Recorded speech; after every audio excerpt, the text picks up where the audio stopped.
Hands are tired, your soul feels worn, chasing the day since the crack of dawn. The mirror whispers, who have you become? A shadow of light or a rising sun? Reset your mind, reset your heart, hit the switch back to the start. Welcome back to another episode of the Caregiver Reset. Today we have a very special guest, Patricia Geurds, and she is a mother of 5. Her youngest child has a rare disease, which inspired her role in advocacy. She is currently the volunteer-ran ambassador for New Jersey, a member of the Rare Disease Advisory Council, and chair of Mercer County Disabilities. You do a lot.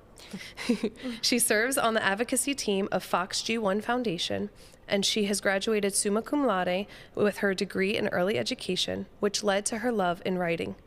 She has published children's books, short stories, legislation, and medical publications.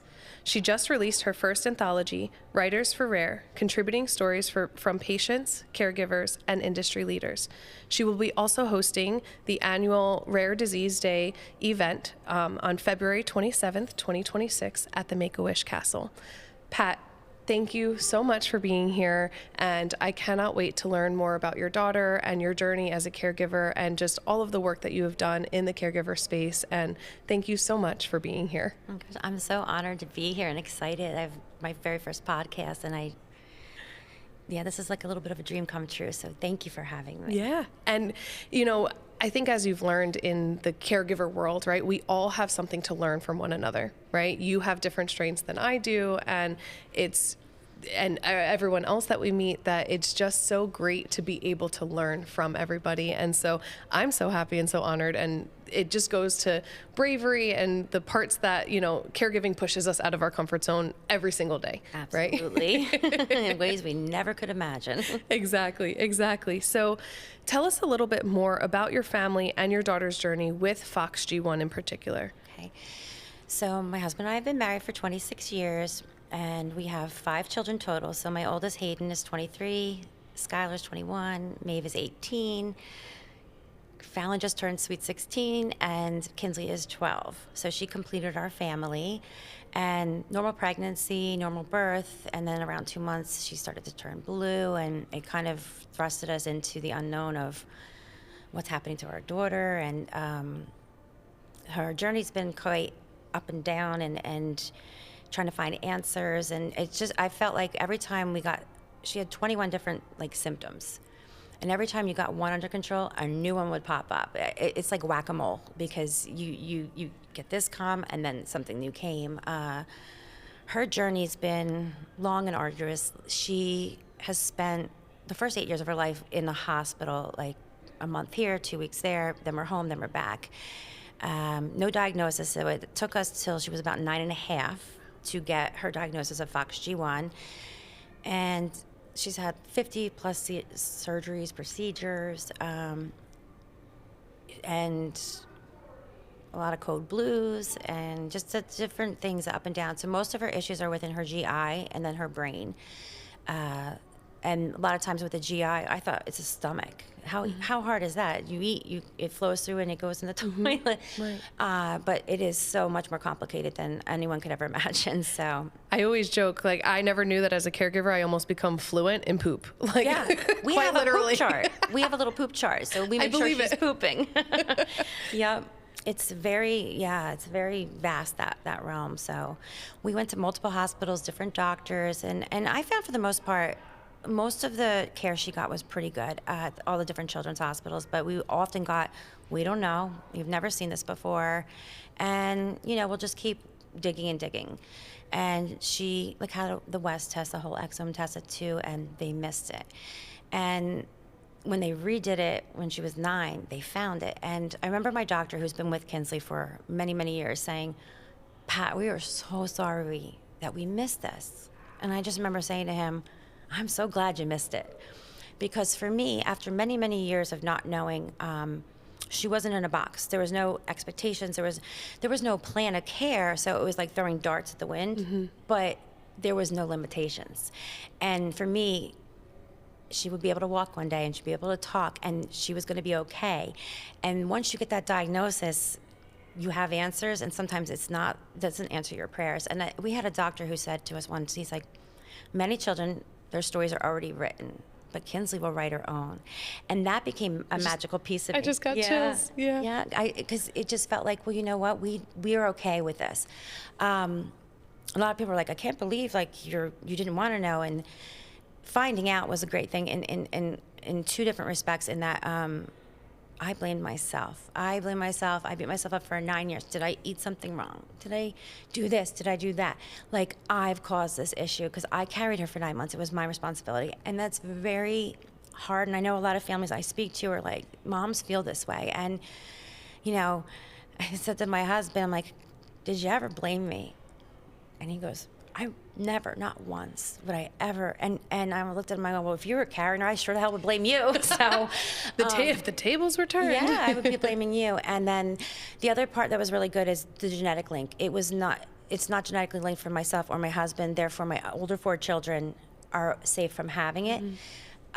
So that was really a relief, because as they got older, you know, there's a fear of when they have children, and now they're dating, like they're older now. So, you know, one of the boyfriends was like, hey, what's with your sister? Like, and I understand it. It's a thought like, well, what if I have babies with you and that happens? So like the issues when they were younger, the children, like genetically speaking, and what was happening, it's so much different now. And I was not ready for that piece of it. But yeah, so she's a trooper. She smiles at they say she's the happiest sick patient we've ever had. And yeah, there's so much more about her journey, but I'll let you lead me on that. Yeah, no, and I'm still on the point. I listened to everything that you just said, but I'm still on the point of like even just undergoing 50 surgeries. How do you keep your nervous system in check, right? While also juggling, what's the age gaps between all the kids? So Kinsley's, you said how old? She's 12. 12. So the older 2 are like 20 months apart, and the rest it's 3 years apart. Yeah. So they're all still relatively young. Yes. while you're navigating this, Yes. right? So it's like, how do you find that balance between all the kids, all the needs of your other children and your husband? And because we can't forget about the husbands too, No. right? And how did you keep your nervous system in check? How did you keep putting one foot in front of the other? How did you just not spiral and shut down? that's such a good question. I don't think my nervous system was ever in check. I think for me, when she would be in the hospital, I was like brave and strong. Like I didn't worry about, I just knew what I had to do there. And then ironically, when I'd come home like a week or 2 later, I'd be in a ball crying. I'm like, I just got through the hardest days. Why am I crying now? And I think for me, my brain was like, this is your focus. You got to do this. You got to work with the doctors. Make sure that children at home are okay. And then when you get home, you're like, your nervous system crashes and you're crying in sweatpants for 2 days. And you're like, what happened? In the hospital, like it was, I'm very lucky. I was at 4 East. Shout out to 4 East nurses. They became family to me. They freaking flyers. So every time Kinsley showed up, like they would open the doors. There would be 6 or 7 nurses there for me, greeting her. And we became very friendly and very close. I watched some get engaged, married, have babies. That's how long we were there. So they were a very good support system to me. Like when my arms were too tired to hold her, they'd come in and hold her. They just were very supportive. Attentive. Yeah. It sounds like they were really attentive to you too. Yeah. And then back at home, I mean, for my husband, Dolph, he had his own business and 4 little ones running around. And it's very hard because I just split myself in 2. Do I stay home with my 4 children or do I stay with Kinsley? And I had to be there with Kinsley. And so you get home, you got to really overcompensate. Like you want to make sure that you come home, jump in, and just do everything you can for them and with them. But Dolph and I always said we want to make sure that the children are going to dance, going to soccer, play dates, that their lives are not shifted because of Kinsley. Of course, it is shifted, but so we worked really hard at that, and I think we did a very good job. But it comes at a price, as far as like they do suffer from different pieces of it. But yeah, so and when I got home, I was like, all you want to do is crawl into bed, and you can't. You've got jump in with the kids, get back to everything else. So I always said my least favorite day is after coming home the first day after being in the hospital. And people are like, you should be like, woo, I'm done. No, because now I'm dealing with new medications and everything from the household and All the support, all the medical support, all the medical Yes. expertise and knowledge that you had at Yep. the hospital, right there, you're now having to try and call and navigate a phone tree or trying to remember the details and the times of day and deciphering, right? What's actually prescribed on the bottles, right? If it's even bottles, right? If it's other types of medication that you've never administered before. So I can't even begin to imagine. And that whole, wanting to curl up into a ball after the hospital, that is your nervous system, our autonomic nervous system, right? We're in that fight or flight response. We're in, that fight mode where we're just going. And then from there, you're in that rest and digest once you get home, because it becomes that familiar environment as much as you were in the hospital as frequently, the hospital, the staff, but you're still on high alert, right? You're on high guard. Now, once you come home, that guard, you let that guard down a little bit, and then your body gets to be like, okay, let's pay attention to what Pat's needs are, right? Let's get her some food. Let's get her rest that she's missed out on. Let's get her everything that she needs so she can continue to go, right?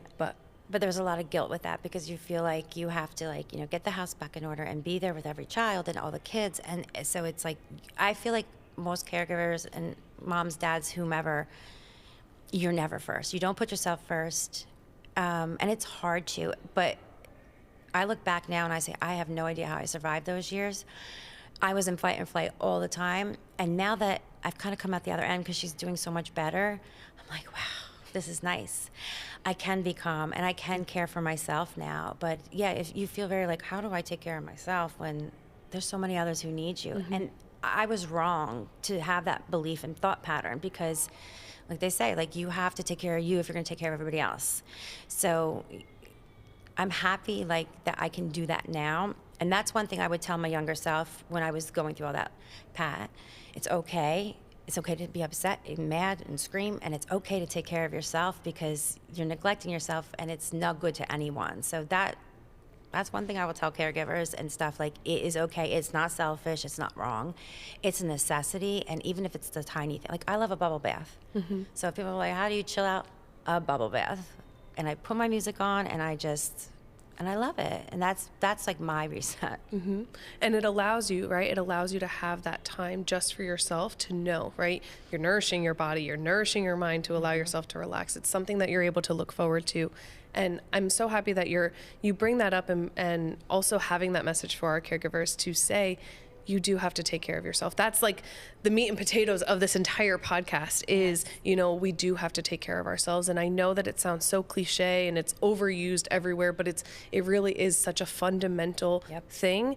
And it's having to find ways that we can have bite-sized pieces for that throughout the day, throughout the week, throughout our month, so that we can keep going, so that we don't find ourselves backed into a corner completely desperate, and now we're looking at our own, psychotic break or, hospitalization or anything, because everything just piled onto us. And, we've spoken about this before. We're fortunate to have some of the support systems that we do have, and it's still challenging, right? So it's like our heart goes out so much to single parents and caregivers and, even adopted families who adopt children that are medically complex. Like, I give so many people so much credit, and, but we get that credit too. And so how do we, even the mindfulness around when you mentioned about your kids, your other children, of making sure that their lives didn't get completely altered also, right? They have a special term called the glass children, and I'm sure you've heard that before. And, so it's really making sure that, and for those who don't know, glass children, or how I interpret it, is that they kind of have to, they're almost like see-through, where, because oftentimes caregivers are so focused on the medically complex child or the person with disabilities that the other ones have to become invisible and try and stay out of the way, or they try not to do anything to disrupt, and add more stress to your plate, that, they really shrink themselves and they become also fragile, but in a different way. And so hearing that you really prioritize their recreational activities and their hobbies and interests, and really being mindful of and being intentional about spending time with them as well, despite, in that balance of also having all the extended hospital stays, really being able to. So that I give you and your husband so many props. Thank you. Yeah. I appreciate that because it's hard. And, I would drive back an hour and a half from the hospital just to go see my son play soccer and then drive back that night or go to see my daughter do something. And it was so important because like, I didn't want them to ever feel like they weren't as important. I was a stay-at-home mom and all of a sudden like, I'm gone. And I just, it is very hard for them.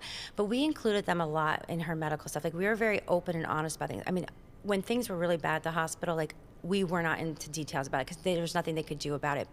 But they would come and help give her medicine or, be with her therapies and stuff. And I think it gave them a sense of control over something that was really out of control. I'd FaceTime them from the hospital. Thank you for FaceTime because I could see their beautiful faces and stuff, and they could see Kinsley. So, yeah, it's hard to navigate, and I think it makes our children like they're stronger, they're more resilient. But then there's other things that they go through because of it. So it's a balancing act, and it's not easy for anybody, but we try. Yeah, and I'm sure that also helped them feel more confident with helping at home too. Yeah. Once you came back from the hospitals and knowing what to do, because I can only imagine, and we've talked about it before, right? How do we then implement a new treatment plan when and so now you have to retrain everybody. So including them throughout the entire process makes it a lot easier for that transition to take place. What, when you think back to the very beginning of your caregiver journey, and you talked a little bit about this too, about her not really having diagnosis until she was about 9, and it's so interesting, right? We've done a rerun of the whole exome sequencing too, the West test that you mentioned, and we still haven't really found anything. But like you said, it's kind of like it became a blessing in disguise. It became, again, the life expectancy for FOXG1 what is the current life expectancy, or what has research shown? I mean, it really varies. And like what I had just newly discovered was like there's 1,200 FOXG1s globally to date. When she was diagnosed, I think there was about 900, but there's 100 different variants. So they vary like so much. But for me, it wasn't about the life expectancy. It was when I first did the test at 2, she had a G tube and was relatively okay. What came down the pipeline, like she was on a Broviac, which goes through the jugular to the heart for feeding. She had line infections every 8 weeks, so it would translocate. And then she started with seizures that were bad. And then now she has SUDEPs, not SUDEP, but the propensity for it. So that's sudden death with seizures. If I had known, like, when all my kids were little and she was little, that this is her life plan, like, oh my God, she's going to be in the hospital all this time and she's going to have this thing that she wants to pull out all the time and then have these crazy seizures, because she didn't have her first seizure till she was a little over 2. I don't know if I could have survived that and raised a family and done that. So me not knowing what was, like, coming at me, for me, worked for me, because I wasn't, like, Googling it and pontificating. I was like, this is Kinsley, we take her day by day. So I said to my doctor, I'm so grateful, because I think that would have really knocked me hard in the gut to know that this is the stuff that, and she was on life support, and like I've had to resuscitate her at home 4 times on my own. If I had known I had to do that, like I would be like trying to plan, and in that moment you can't plan for that. So I was better off not knowing. I lived a much better life. Like some people will come up to me like, did you know this when you were pregnant? That's sometimes the comments. I can't. Oh, I mean, we could do a whole thing on the comments. What not to say to caregivers, What not to okay? say to caregivers, yes, because it's crazy. And I was like, no, I didn't. And I'm grateful for that too. Like so one of the parts of FOXG1 is they're microcephalic. They have tiny heads. And I remember the ultrasound, they were looking at the head. I don't know how they missed it, but they did. I'm glad they missed it, because Kinsley was born the day after Christmas. Mm. And she was due Christmas Eve, and I would rub my belly and go, Kinsley, wait till after. I mean, Santa Claus has to come, and your brother and sisters. But I mean, like your siblings will never forgive you. Yes, exactly. Like, and she was such a sweetheart. She waited. But yeah, like to know that there could be complications, and that, so my whole pregnancy or whenever they found that out, I would be worried. Mm-hmm. And I had. And then they say, right, the babies feel the stress in utero, yes. And yeah. It was good. Like, and I had a beautiful birth with her. And then we had 2 amazing months where we were blissfully unaware of what was to come, and it was great, and I have more than some moms have, because a lot of moms will know that it's coming. So when people ask me that, I'm like, I'm good with it. Because it wouldn't have changed our decision to keep carrying her to term or anything. So that's one of the odd questions. But yeah, so I feel blessed to have been a little bit in the dark about things. Mm-hmm. And it's so interesting too that even having multiple children prior to Kinsley, there was still that blame and that, that still crossed your mind to, was this my fault? Even though you probably didn't do anything different this pregnancy than you did the previous 4. So it's just so interesting. And how long did you find yourself in that headspace? And do you sometimes go to that headspace still? I would be in and out of that headspace. It would depend. I don't know what would make me feel about that way. I think when I had to really think about like, why this is happening, what happened, what did I do, and like the cause of origin almost. Yeah. So I think there'd be probably weeks I didn't think about it, and then it would hit me, and I would be thinking about it. Once I got the diagnosis, it relieved me. And I don't know if it had been genetically linked to me or something. Would I feel that way? I might still carry that, like, I mean, the one thing, and I joke about it, is like, what if we had SCX 10 minutes later? Or, you lasted longer, baby. I don't know. Would this have been the outcome? Because I don't understand genetic linking that well, and it's a deletion. But you think about that, like the circumstances that make this happen are so rare. Mm-hmm. So yeah, sometimes I do think about that, like, but then I think like, what if like her life would have been completely different? Mm-hmm. And you can't control it and you can't know it, but you can't help yourself but to think about that, like, what if I didn't have dessert that night? Right. We would have been home sooner, and maybe we would have done it, Mm-hmm. No, and I can relate, and I know caregivers that I've talked to as well, and other caregivers you've talked to, we can all kind of relate of, we wouldn't change necessarily anything about our kids. Right. We would change a lot of how society supports us, right? Yes. How, and it's whether they're, would you love to take her seizures away so that it stops creating risk? Absolutely, right? But or whatever other medical pieces that she has to navigate. However, it's kind of like, we still wouldn't, because it makes them who they are. Yeah. And it shows us a strength and bravery that we didn't know we had, yes. a strength and bravery in our families. And then most importantly, like, I don't know, for Zach, and I know Kinsley too, you were showing me her laugh earlier, like, yes. It's so sweet. And, they just remind us of those simple joys in life. And society loses that, right? When you walk around with privilege and yes. Completely healthy, completely, the stressors we remember, right? I'm sure the stressors you used to complain about and think about, they don't even cross your mind anymore. Nope. You're like, nope. Your I would love to take that. Yep. Yeah, 100%. Yeah. I mean, that's the thing. Like, if I look now, I'm like, I can't imagine Kinsley being any different. Like, if knowing her for 12 years, I can't be like, I wish she was just born differently, because this is the Kinsley I know. And I feel, and some people might be like, this woman's crazy, but I've changed so much. Yeah.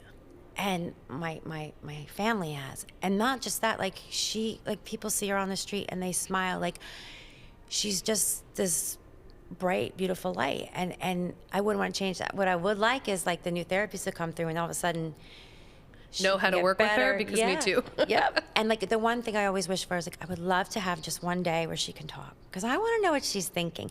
She's very sarcastic. She has a wicked sense of humor. Like, I want to know what she's really thinking. That would be so nice to just hear her be able to say, you know what, Ma, this is what I think for the past 12 years, We have our own language that we've created. Like, I can read her, like, her facial expressions, her pouty lip. And I say our language is more beautiful than any spoken one, because you have to work at it and you have to listen and really be in tune with the person. And it's really beautiful.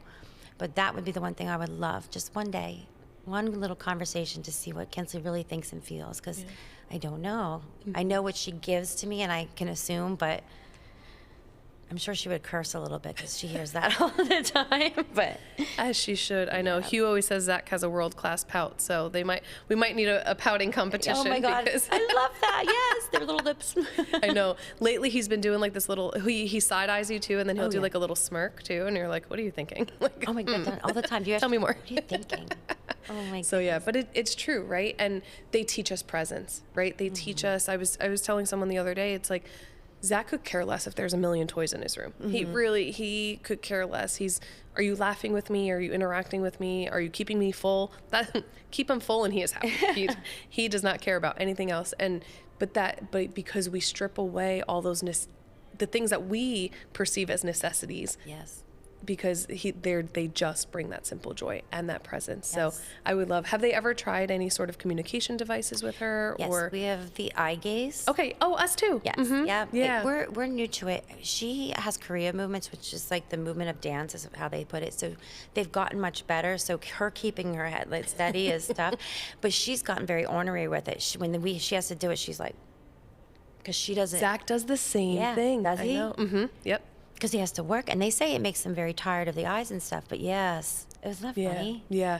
No, I do, and I even one time tried to navigate it for myself and like program it to my eyes. Yeah, and it's hard. It was hard. It was really, really hard. So I give him credit. He it's so funny because he's so food motivated that, and I try not to motivate him by food, right? Yes. We do always have an applesauce packet on us at any given time, but he now knows how to navigate to his food page. And I'm like, you are like you to yourself Wow. to a T. Like, you know? He goes there.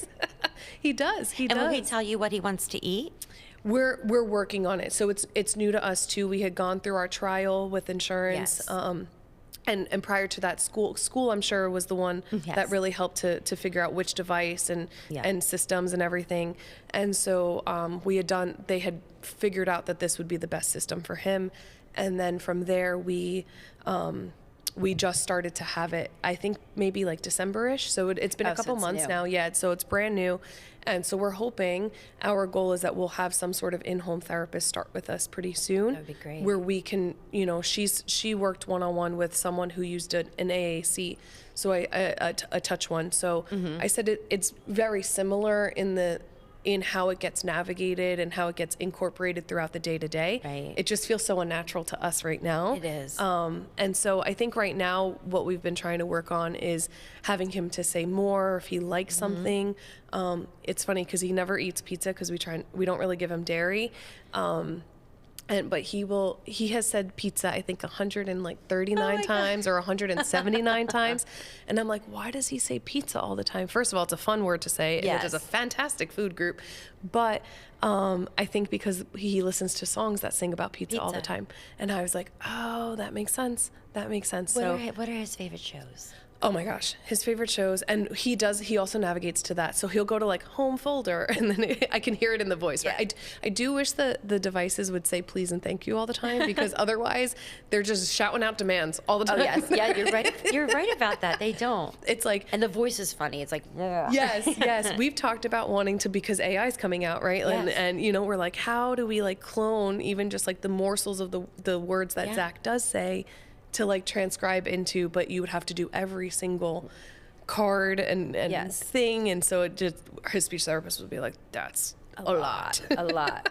So if there's any nonprofits or organizations or volunteers that want to do that, I think it's a great idea. And even just to have like familiar voices, I don't know if Zach ever had the button where you we've used we've used a little bit of put your own those. voice on there. Mm-hmm. Well, therapists would come to the house and like my kids would change it and say something like "Daddy farts a lot" or something like that. And Kinsley would hit it and I'd be like, "Oh my God," because they knew how to change it.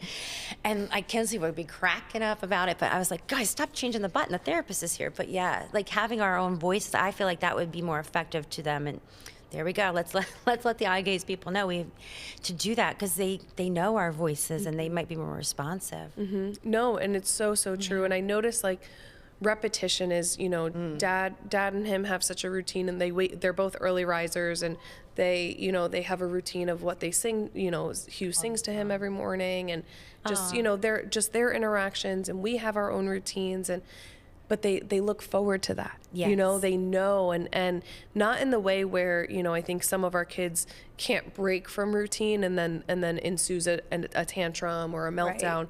But more so the familiarity, right? The comfort of, oh my gosh, right? Like, oh, here's my song is on again, yes. Or my this and my that. And so, but I think like hearing our voices constantly, even I notice his body language. I was pregnant at the time, working at a community mental health center, and I would speak. Most of my caseload was Spanish speaking, and when I speak Spanish, I find his body language changes a little bit, you know, because that's what he heard in utero. That's interesting. A lot of the time. Oh, so yeah. it's, you know, obviously I spoke English too, but most of my work day was spent speaking Spanish. That's so interesting. Yeah. It's really cool to see. From being in the womb.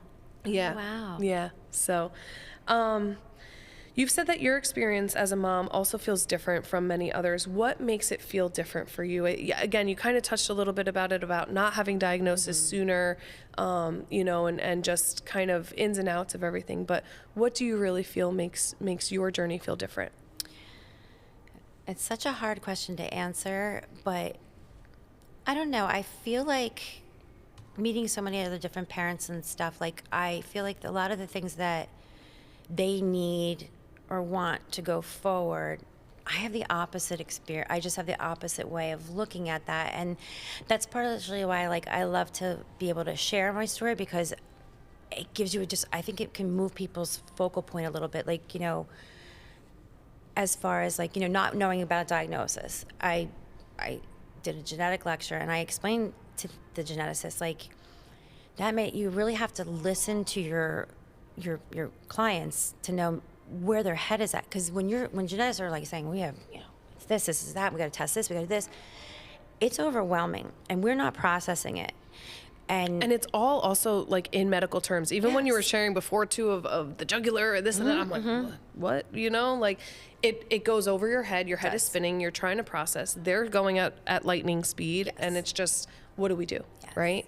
So, and that's kind of the perspective I'm trying to bring to the different people, is like, you know, when you're sitting down with a family, like first time you talk, like it's like this. Like the first time a doctor came to us about Kinsley, I remember Dolph was holding her, she was 2 months old, and I'm like, what did she say? So I think that's something, and I think as caregivers, we have to be able to really speak up and say, like, you know, wait, like slow it down, and because they have their agenda, which I understand, but it doesn't always fit what we need, and that's why I'm trying to show that different perspective, like how to like really, like with counseling stuff, how do we make the best connection to help people? And I say, like, individually, everybody has different wants and needs, and it maybe helps up front to set that up, like, you know, we're gonna have this discussion, but like, what do you want to get from this, or how do you feel? And I said to all the geneticists, you need to do a follow-up in a couple weeks, let everyone process it, because the questions are not gonna be there. You're not gonna get what you need from them. And I just think, like, with I've met a lot of different moms and different people and places and stuff, and sometimes I just feel like I'm very joyful. I cry a lot. I've never once, and my other kids, they're pretty good kids, but my God, I'm like, and, you know, I get frustrated.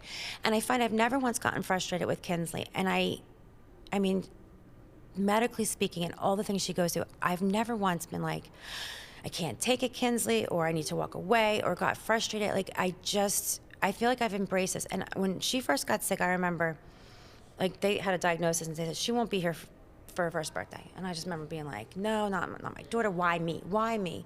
And I think a lot of us go through that process. Like, I don't deserve this.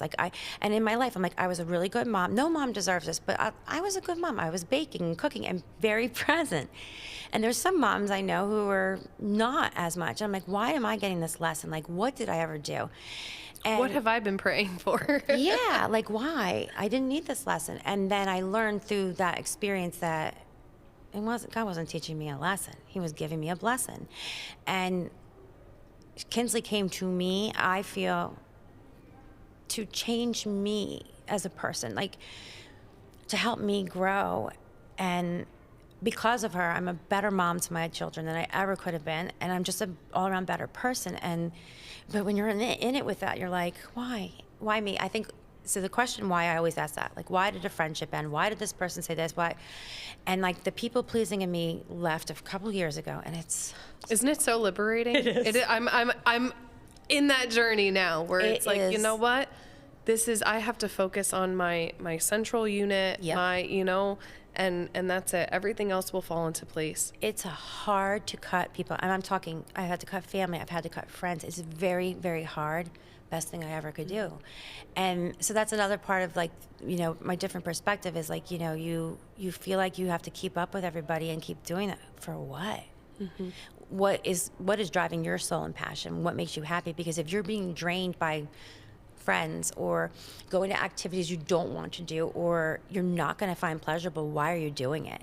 And like it takes, and I hope you get to that end because you'll be like, it is. It's very, very freeing, and it's a nice thing to be able to have. But yeah, I think some people are like, this is BS. You're joyful. You have this child with all this stuff happening. And I'm like, you're not in my heart and head, but I am. I've come to peace with a lot of it. And I, like just by being here today and sharing a bit about our story, like, and I tell my husband all the time with work and stuff, like if one person, it's so cliche, but if one person hears a story or learns about Kinsley and they can find a little bit more hope, my biggest thing is hope. You always have to have hope. And when you run out of hope, that's it. So you have to hold on, even if it's this tiny. I've been at my wit's end, but you hold on to that hope and you can keep going. And if somebody hears that and says, you know what, this is it, we can do it. And that's why I'm trying, like I used to hold in what life was really like. Like I was like, no, I'm good, I'm happy, I'm good, like Kinsley's good. And I was betraying myself. I was betraying more so Kinsley's journey of what she was going through, just to kind of protect my privacy, but also just like, and I said this to you, like if people call me at the hospital, like, how you doing? Like, I'm miserable. I haven't slept in 2 days. My back hurts. I'm constipated. I haven't eaten or showered. I am miserable. And I'm laying in this bed with Kinsley, who's throwing up everywhere and has tubes and wires. All right, I gotta go. Like, yeah, exactly. Oh, I was just checking in. And then they'll be at the park going, oh my God, I talked to Pat today, and all she did was complain about herself. What selfish mom she is, So I held a lot of that back. And then when I finally realized, like, people don't really care how I'm doing. They don't really care about that. They're just asking to be polite. And I'm going to be honest for now. And then sometimes when I'm honest, like brutally honest about things, people are like, what? I'm like, well, you asked, you know? asked. And I just feel like it honors everybody so much better now. And I like it. And yeah, I lost a lot of people in my life from it, but that was what I was meant to be, so. Yeah. And it does. It really, it liberates you. It gives you just that sense of freedom and almost even a confidence of like, nope, this is what I have to do. This is, and because again, we're taught or we're shown that there are so many more important things than someone else's feelings sometimes, Yes. At the end of the day, because you have to make sure that you and yours are good. Yep. Right. And so what was that like? What has, if you want to go into that, right? Like, how has your family been, in the journey for Kinsley? Like, are some of them, believery, believery is not a word. We're making it up, right? Like believery. Believery. I was just talking to a client the other day where, they're from an outsider's perspective, they think that they're very reactionary and they're very like compulsive in all of the things that they're doing for their loved one, that it's, sometimes they don't always, because they're not in it. They're not truly in it. They're just making judgments from the sidelines, right? The comments from the peanut gallery. So Yes. and that's probably where you reached your breaking point where you're like, enough. The judgment is very hard. Like I said, like I was a former people pleaser. Like I just always wanted everyone in the room to be happy. And I felt like if they weren't, it was on me. Like did I say something to do something wrong? I'm very much an empath. I'm a Pisces, and I feel people. And sometimes I feel people more than when they're talking. I feel them more than I can hear them. So I would just take on everybody's energy. And in the beginning with Kinsley, I remember Kinsley was 3 days old. It was right on New Year's, and Fallon got her finger stuck in the door. Maeve did it, ripped off the fingertip. I'm like, oh my God. So she had to have surgery. So Dolph took her to the hospital that night, and like I was home with Kinsley. Maeve's unconsolable because she didn't mean to slam her finger in the door. So she has to have surgery. So my mom and my two sister-in-laws were over to watch the kids, and like the hospital wasn't far, so I was going back and forth. I'm breastfeeding, and I'm back and forth, and I'm like, it's day 3 or day 4 of Kinsley. Like, how many poopy diapers did she make? Well, she made 1. And I was like, oh, wow, she has to make 4. Going on day 4, day 4, day 5, day 5. And I remember the one sister-in-law going, your milk is just spoiled because you're so upset about Fallon's finger getting cut off, and you really shouldn't care. It's not that big a deal. Fallon's having surgery. Like, none of my kids have ever had to have surgery. And I'm like, she's like, you're spoiling your breast milk, and it's upsetting Kinsley, so stop. And I remember thinking, okay, that was magically gone. Thank you. Yep. So that actually was one of the first indications that something wasn't right with Kinsley with her digestion. And I just blew it off because I was like, oh, it's because of my milk. But actually, like, her GI was shot from day 1, but you just look over it. So in the beginning with Kinsley, like, and this is what I always found crazy is insurance will not put you in a hospital and keep you in a hospital, like unless there's really a problem. So like we were ambulanced to CHOP 2 or 3 times, and she stayed, and we left and stayed, and then people were like, Kinsley looks perfectly normal. She looks like a doll baby. What do you think's wrong with her? So when she had her first surgery at 2 months, we had her baptized at the hospital. Had all the family, the godparents come, and it was just like whispers and stuff. But as things went on, it was like, Patty's crazy. Nothing wrong with that baby. She's nuts. And you start to believe it. And this was not necessarily like my family as much as I hate to throw them under the bus, but my in-laws. And so my husband has 3 sisters, and they, were just whisper. And then when they come over and help out with Kinsley, they're like, we're feeding her food just fine. And Patty doesn't know how to feed these babies. And I feel bad putting them on this, but I got to be honest. So, and I was like, but she has a feeding tube right now, and she has GI issues, and this is real. And they're like, I remember one holiday they gagged her with food, and I left the room. I'm like, I can't do this. I'm like, so for many years, I think the first 2 years of her life, it was all on me. I didn't know how to feed and take care of her, and I was crazy. And that was forgetting really hard. that you had 4 other children, right? That you learned how to breastfeed, learned how to feed, learned how to do all the things. Mm-hmm. So that was really hard because I wanted support, and I needed that support, and I got a lot of backlash and whispers behind my back. So yeah, that's hard because you're already looking into yourself and like, what did I do wrong? What can I do? And you have that reinforced. So I was gonna say, it's almost like your deepest, darkest feelings are being spoken by others, therefore they must be true. Yeah. Which, newsflash, they're not true. Let's remember that. Yeah. But it's hard. It's hard. So tell us a little bit more through your book, Writers for Rare, an anthology for personal stories from the rare disease space. You've listened to so many of the caregiver stories. How has that shaped you see your own journey? Wow, it's a beautiful thing to listen to other people's stories. What I always find is so interesting is the similarities we all have. I always look at rare diseases as this, like FOXG1. Not many people will be involved in it because there's not many that have that. Whereas bigger, like cancer and different things, people know it and understand it. So as I do the connections, I mean, there's kids in America that there's only 12 that have something. So it's so rare. And so what I try to tell people is it's not the disease that connects us. It's all the things surrounding it. The highs, the lows, the ups, the downs, the insurance, the medical stuff, the therapies, all of that stuff. We all go through the same struggles, and that's what binds us. So in the thought with this book is my friend and colleague, Patricia. She is a rare ambassador in North Carolina.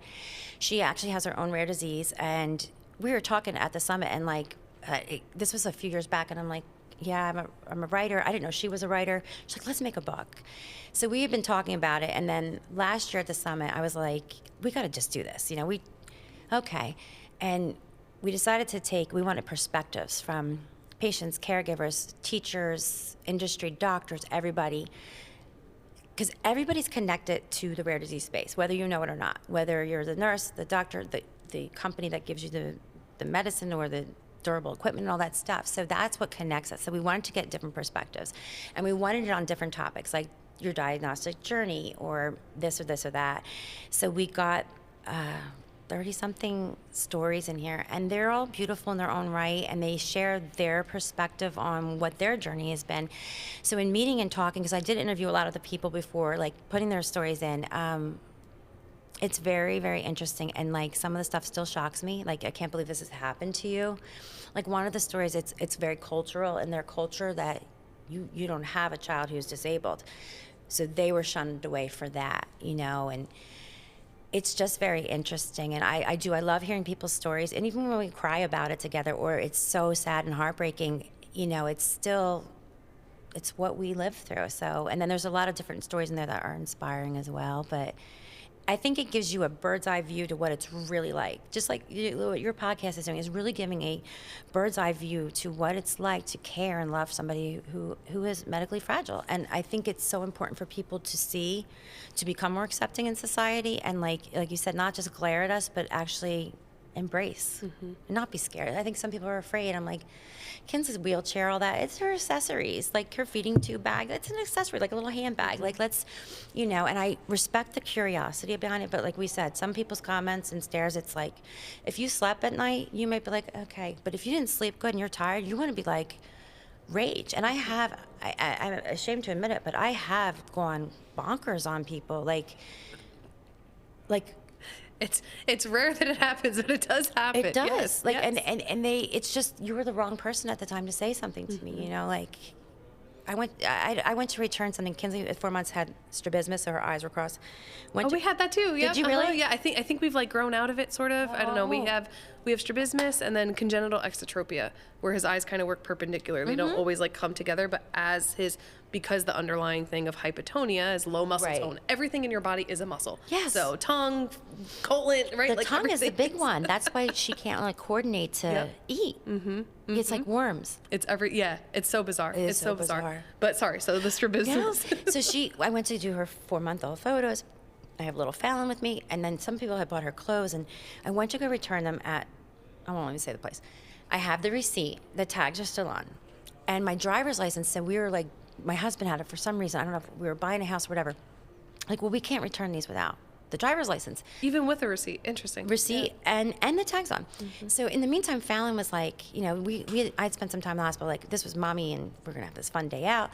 So she's picking up the bows and the hair things and all these things. So she hurrying. I'm like, yeah, we're gonna get all that. I go there and I'm like, I just want to exchange these, and I'm buying all this stuff. Ma'am, we can't help you without your license. I go, I don't have my license with me. Well, we can't help you. And I lost it. And I was like, here are the tags, here's the receipts. And they were like, no, ma'am. And I was like, this is, And they're like, we're going to call security on you. I go, go ahead and call them. Tell them I said hi. And I just remember scooping Fallon up under my arms and strolling out. And Fallon's going, no, I want the bows. And so I'm like trying to take the bows, the sunglasses. I'm like getting them off of her so that like she doesn't take something out and I get arrested for shoplifting. Because I'm like, great, now I'm like, great. We knew this lady's tricks all along. Yeah. And she's like kicking mom, And I was like, so there are those moments where you can't help it. And like, I'm like, oh, well. And then my husband's like, you got to go on lockdown for a few days till you get calm. But everybody blows their stack and stuff. But yeah, sometimes, yeah. Yeah. I kind of lost my mojo one time in a grocery store. It was probably like the 4th or 5th store that we had gone to like run errands. And by that time, we also don't have a wheelchair van. You've shared that before that you don't have one. And we're still on, like, we're at that fork in the road where, like, we're not sure if we want one. I can imagine that in the future we will look into pursuing one. But right now what we have works. Right. But there's just, when you're running multiple errands, you're tired of then putting the wheelchair in and out of the car. The child we in have it. to fold it in and out multiple times, so I really value the Caroline's cart, the accessible shopping carts. And I just feel like it should be standard in every store. And they just like didn't know where theirs was. They're like, oh, we used to have it. And I was like, okay, well, can you like find someone to go find it? And, and they're like, well, and can an associate walk around with me? Like, I'll, get him in the wheel. Mind you, he's like kind of in the car. Cause I also don't understand the logistics of that. That's a whole other episode for another day. But it's, like the support, right? You see, they couldn't see you in the store, that like what you were trying to do and like the desperation that you were experiencing and the, like you were at your wit's end and no, ma'am. And I get it. It's policy, this, that, and the third, but you covered all your other bases. I know. And it's just like, so I don't know, but yeah, it's true. It's not always easy. It's not always. And our cars break down just like a neurotypical family's cars break down. That happened to my friend, and she's like, what do I do with like the tow truck and the wheelchair and the this and the that? And I'm like, I don't know. Like, you tell me, and then we'll learn from your experience, I guess. And that's what I think, like a lot of when we have like anthologies and books that collect people's experiences or have guests on our podcast, it really allows us to learn from one another. Zach's school does a phenomenal job at having a parent-student association. It's kind of like the PTA, but it's connecting other parents to understand, right? So I always value our older generation parents or parents of kids who are a little bit older, because how to navigate certain things that I'm just starting to think about. right? And then you can turn towards the ones who are going through puberty and go, because that's the next chapter for you, right? So it's really understanding and not being afraid to ask those questions. And I think we make it known that we're okay to be asked questions. Yeah. I also love, one of my favorites is, and I'm sure you've gotten this too, whenever you do bring Kinsley to the park, they say, "Is she a baby?" Yes. You know, maybe not now because she's Nope. getting a little bit bigger and Nope. older, or still at 12 years old. Because she's so tiny and little, and she has that baby face and these little tiny baby hands. So, yep. Yeah. I have little kids in the park who are like toddlers. They'll go, "What a baby!" I'm like, "Yeah." I mean, we actually still call her the baby. I know, and she is. help It it. doesn't help that she's your youngest, you know. Yeah, so we're like the baby. Everyone's like, "Mom, when are we going to stop calling her the baby?" I go, "Probably never." Yeah. Because she's always going to be and my be baby. like, also newsflash, all of you are my baby. So. Yeah, but when I'm cheering them on playing soccer, like I used to always go like, "Go ahead, honey bunny, go baby." Like, I can't. There's too many kids to remember their names. I'm going to call them the wrong name. So baby and doll, but that's easier for me. So yeah, and it became a running joke with my son's team. Like all the parents were like, "Run, baby doll." I'm like, and my son would be like, "Jesus, Mom." I'm like, "I'm sorry." I can't help it. Mommy loves you. Yeah. What led you, so you're really big in the advocacy space also now. So what led you to become an advocate for rare disease families? Okay. I mean, we know, right? Kinsley was the Yes. tipping point, but tell us more of how you got so involved. I love to share this story because I wanted no involvement in this. So when she was 4 months old, we were in the hospital, and they said she had some kind of rare mitochondrial disease or whatever it was. She wouldn't live to see her first birthday. And take her home and love her. And that was the advice. And I'm like, I get more instructions like buying a blow dryer. So it was kind of like that. But in the interim, I went and I called my husband to come because the doctors wanted to talk to us and tell us all this bad stuff, which they had already told me. And I Googled it. And I was like Googling it. And I remember this woman wrote a book about it. This mom's on the cover of the book. She's like, "Hey, I wrote this book." And I'm like, and I remember looking up to the ceiling going, "I'm not the mom. Don't choose me. I don't want to become an advocate. I'm not going to write books about it." I had already written children's books, but I'm like, I'm not going to write. I'm not going to give speeches. I'm not going to do fundraisers. You got the wrong mom.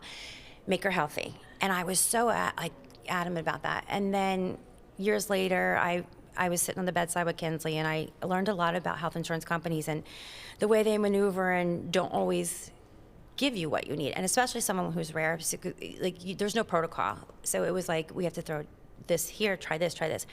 And you get a lot of denials and a lot of delays, and it really set her back on her health journey. So one day I was just like there, and I'm like writing, I'm going to write legislation. I'm not into politics. It's not my thing, but I wrote it. And then I was like, you know what? This is really good.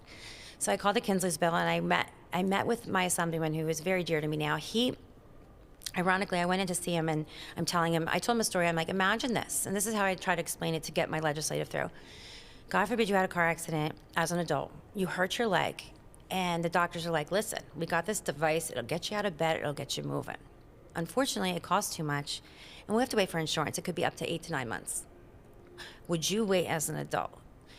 And my assemblyman looked at me, and he was like, I said, "But that's what happens. Like, Kinsley needed a gait trainer." I go, "And she doesn't have time. Her bones have to form and all these different things, and I'm waiting 8 to 9 months to get any piece of equipment for her, you know?"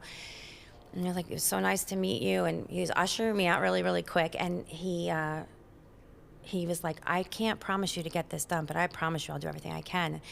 Years later, he told me, "I had to get you out of there quick because I was starting to cry. I didn't want you to see me crying, you know?" And he had no idea this was something that was happening. And a lot of people don't understand how hard it is to get a medication or this or that. And that's another reason why caregivers are exasperated. Like, I look back when I was on the phone, I'd be on the phone an hour or 2 hours with health insurance.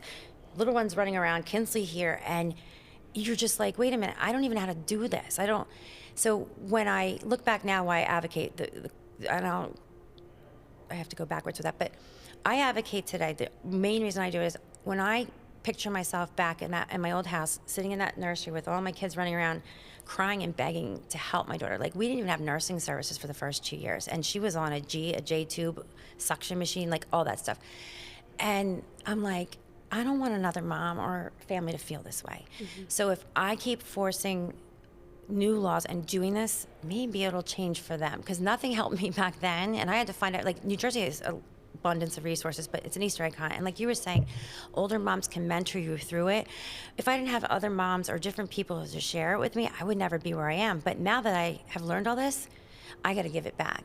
So I wrote the legislation. I went to my first rare disease day. I think it was like 8 years ago. And I'm just sitting there with my little paper, and I just wanted to share it. You know, I didn't know what NORD was. I didn't know any of that. And the assemblyman at the time is like, come to the podium and stand up. No one else was at the podium. He's like, come stand up. So Like, why? yeah, me? I'm like sitting there like, and because I was not someone who gave speeches or anything. And I remember sitting up, standing, sitting, and I went up there. And I just shared Kinsley's story and what my legislation was about and why it was necessary. And afterwards, people just came up to me and they were like, we want you to do this and we want you to be part of this. So, you know, that's when my NORD, like it said, like, let's make you a liaison and then an ambassador. So I kind of worked my way through that.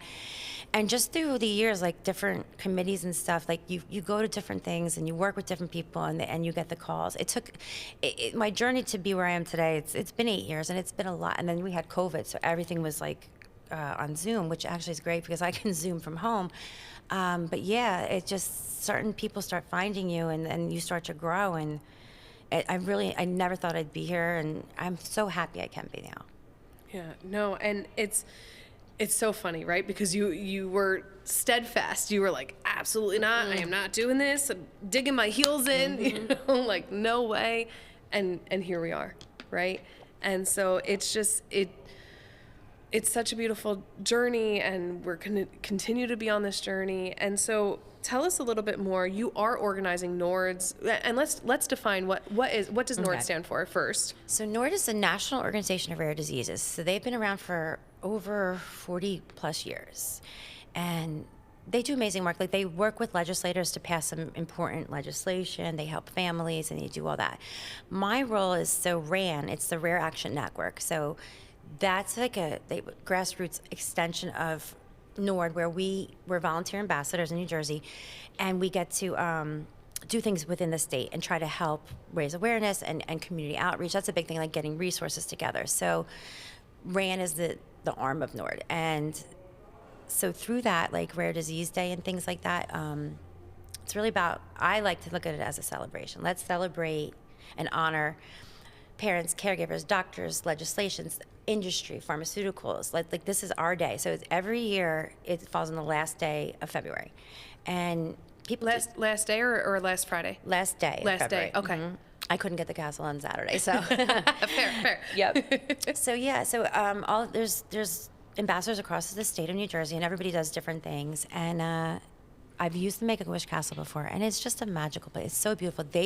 They're so kind and giving and like helping. Like, they donated the space, and it's going to be amazing there because they're going to give like tours of it, of the Wish place and things of that nature. But so every year I like to do a different theme. I like to kick it up a bit, and this year we're going to do Family Feud. Oh my God. So we're going to have contestants who are going to do like different rare disease facts, some tongue-in-cheek things about like being rare, and there'll be some audience participation where they can kind of share and be interactive. And just kind of like, what my hope is, like, by the topics up there, people who are sitting there may not know about important legislations or different things or ways to get the support they need.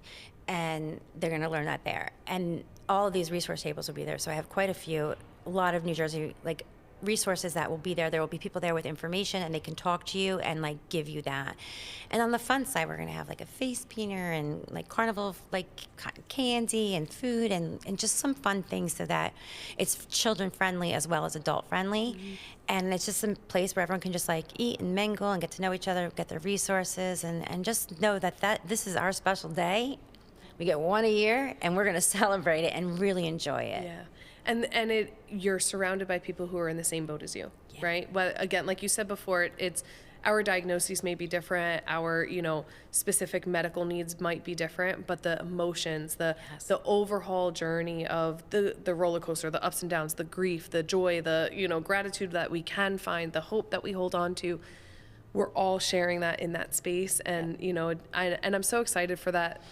The fun way that you're introducing all the legislation, and I'm excited to learn more about that too, because that was something, as much as I'm a social worker and I'm a therapist, it's like that wasn't really my area of focus Right. when I was going to school. It was like, I want to focus on the person sitting directly in front of Yes. me, worrying about how your stress is, your mental health, and, you know, can you keep putting your one foot in front of the other? Right. And the rest is up to somebody else. Well, Yes. guess what? I guess now I'm part of that too. So Yeah, no, welcome to it. we are so excited. And I think like, and you know, part of your reason even for wanting legislature to pass is because you didn't want another family to feel this way, right? You didn't want, and you know, I find that things have shifted so much between the pandemic and you know, like so many resources, so it's just really good to stay relevant to the update. It's a really great way and a really fun way to get updated information out there to the public and to other families that, and you know, I may know resources and you know additional resources, so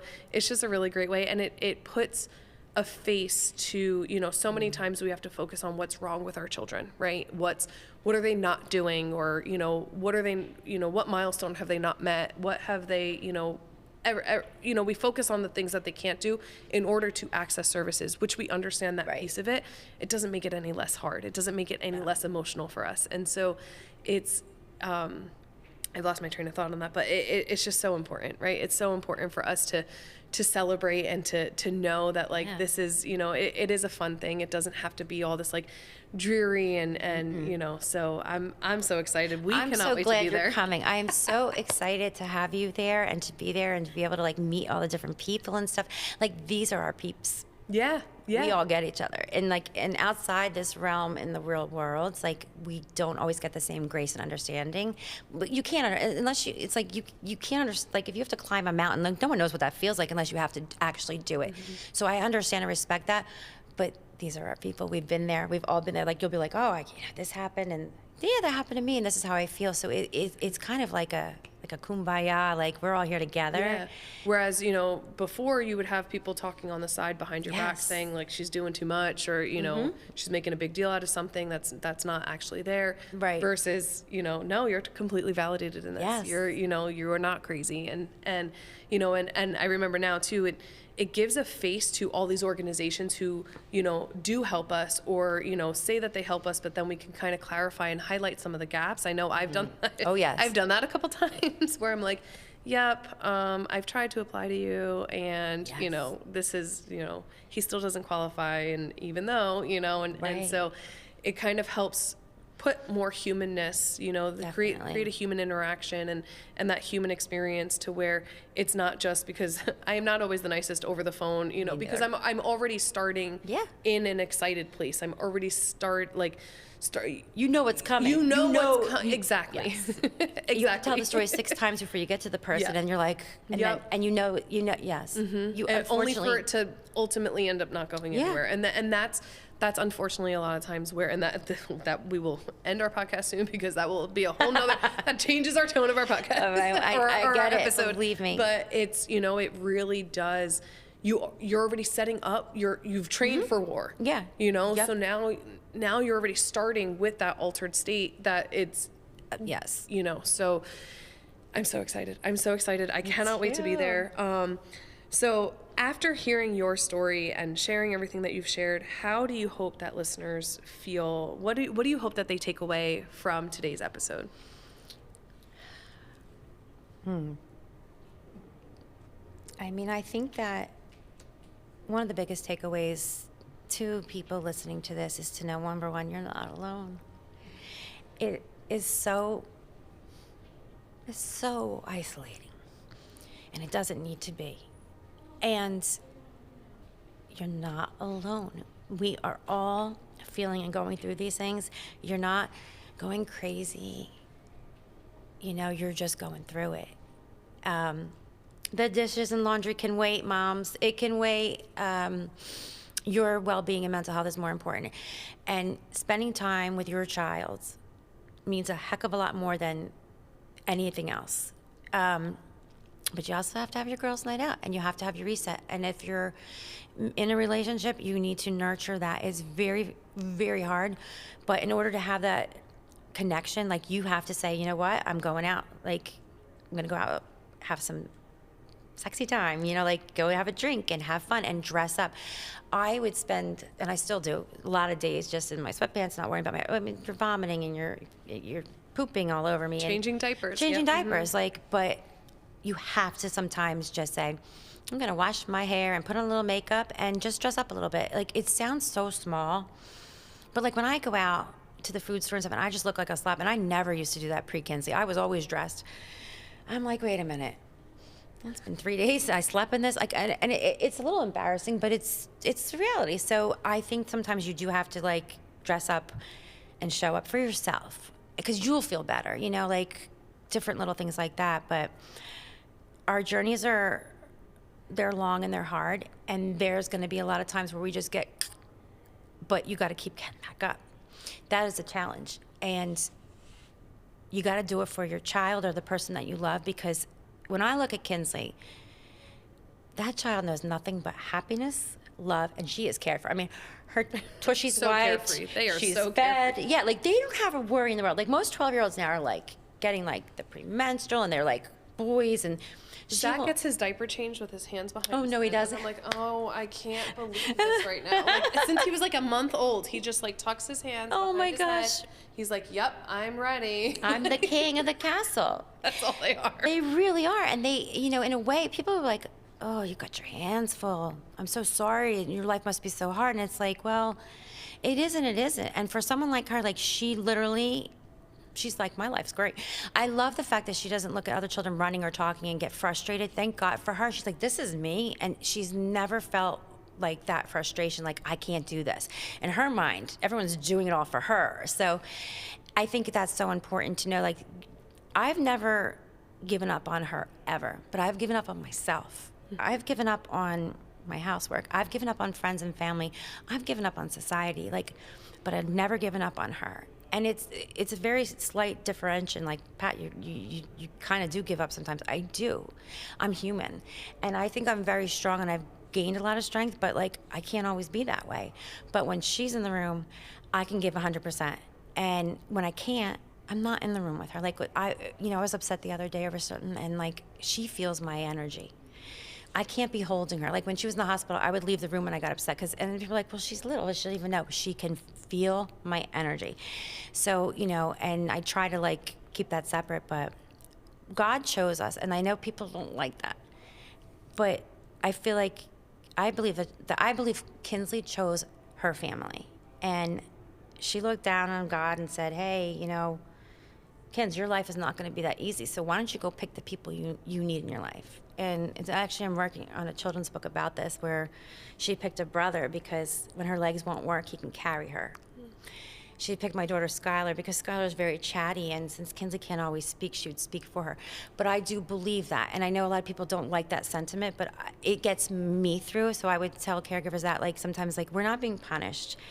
It may seem that way, but we're not. And we're here for a reason. And caring for this child, there's a reason we're doing it. We may not ever understand it or why. We may not want it or accept it, but it is our mission, and we have to do the best we can. And we can fail, and we can fall on our faces, but we have to keep getting back up. And if you can't get back up, you got to find somebody who will do that. And that's why I love what you're doing with your support group and different things like that. I'm one that shies away from that type of stuff, but I'm opening up to it, and it is very helpful. You got to have that one person you can call and be like, listen, this is how I'm feeling, and I need you. And if you have that, just that one person, everything else will come from that. So I admire and respect everybody who's on this journey. I think you're all rock stars. I know how incredibly blessed you are and how hard it is, and I think we just have to have the perspective to know that you have a couple bad days, and then you get back up and you keep on going, and we're all here for it. So Yeah. And I think that biggest reset is for caregivers is to find that one little ounce of hope and hold on to it. Mm-hmm. Anchor yourself to that, because that is what will get you through those darkest days and those hardest days. Pat, thank you so much for being a guest on our podcast. You. And I'm the Caregiver Reset is so excited to have you. Where can other caregivers continue to follow you? Where can they find your books? What's the best place to connect with you? So, Writers for Rare, you can find the book there to purchase. But I have my a Facebook page. It's called Handful of Hope. And my tagline actually is, sometimes in life, all you have is hope. But oftentimes, hope is all you need. Oh. So that's my Facebook page. If anyone ever wants to reach out and just kind of like talk about whatever and what they feel like, if you need support or whatever. But the picture has it's Kinsley's hand on top of my husband's when she had Kinsley's hand on top of my husband's for the first time that she had coded blue. And I just took it. I don't remember why, but I fell in love with it because it was her little hand, his little wedding ring, and then their little hospital bracelets. Oh. And I always so Handful of Hope came from that. And it's just, you just need that little handful of hope. If you have that, keep going. And yeah, that's something I came up with probably about 9 years ago. And it's something I keep telling myself if I need to. Amazing. Yeah. Pat, again, thank you so much. And thank you for being Kinsley's mom, and thank you for being a mom to all of your other children. And again, the Caregiver Reset loves you and appreciates you. And we cannot wait to see you at Rare Disease Day. Thank you so much for having me. This has been wonderful. And I just wish you all the best success with this because I think this is what we need. Yes. Yeah, I wish you were here. Right? I wish you were here 12 years ago when I was sitting on the couch going, what do I do? Well, come to my support groups. Come hang out with us. We are a good time. So absolutely. Well, thank you so much. Take care. You too. Thank you again, everyone, for tuning in to another episode of the Caregiver Reset. We truly hope that you enjoyed our episode with Pat, where we learned all about FOXG1 and Rare Disease Network and being able to understand a little bit more of the caregiver journey. Remember, you are not alone, and to hold on to that little bit of hope each day. Reset your mind.